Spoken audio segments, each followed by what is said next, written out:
hold on to your thoughts because Srijan, you also stay back.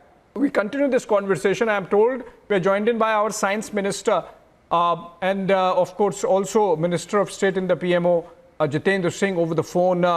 Very good afternoon to you, Mr. Singh. An important milestone reached today with the detachment of the propulsion module carrying the lander and the rover.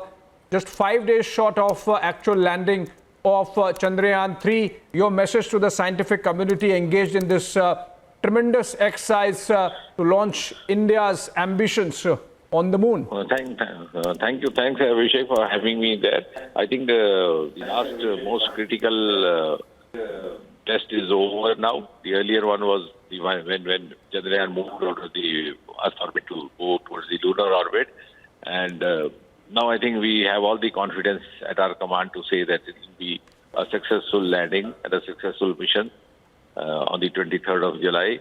What has been accomplished by Team ISRO is actually going to be watched with a great excitement, enthusiasm, and a lot of inquisitiveness, not only by the Indian scientific fraternity, but by the entire world community, because the inputs that Chandrayaan is known to gather or provide have not been provided by any other mission, even from the Soviet Union or the US in the past. For example, it was Chandrayaan-1, which got the evident pictures of the presence of water on the surface of the moon, and for the first time awakened the world scientific community to find answers to questions like the possibility or no possibility of the human habitat or human life being feasible in moon. Something, with generation after generation has bothered us, both mystically otherwise.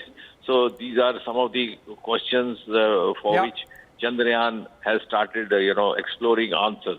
And this time, since it's landing towards the South Pole, and that's also something unique because most of the missions from US, the Soviet, other places have been landing around the equator. So nobody ventured into this area, which possibly has more number of human habitat, like, footprints, more number of craters, larger amount of water, and the possibility of conducting experiments related to oxygen, hydrogen, etc., which are close to the compatibility of human life.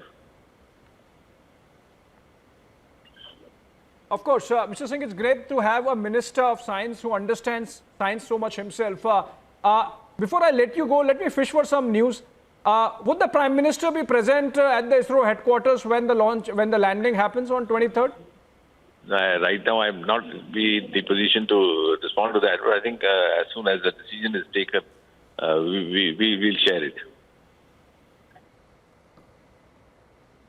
Thank you so much, sir. Thank you so much for joining us and sharing your thoughts on this important milestone achieved by Chandrayaan-3 mission, where the detachment of the lander and rover has happened from the largest spacecraft. And on that note, we slip into a short break.